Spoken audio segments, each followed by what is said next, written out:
Hello everyone! In this video, I'm going to show you how to buy Amazon gift card with PayPal.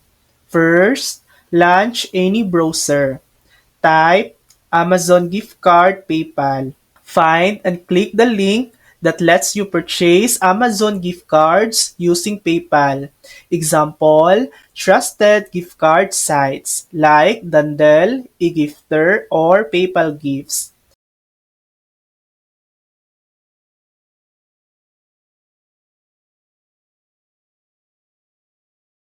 Select the amount you want to purchase.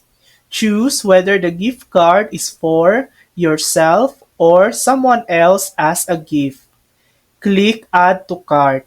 At checkout, choose PayPal as your payment method and complete the purchase. And that's it. You'll receive your Amazon gift card by email or on the website, depending on the seller. Thanks for watching! If this video helped you, please like and subscribe for more helpful tutorials.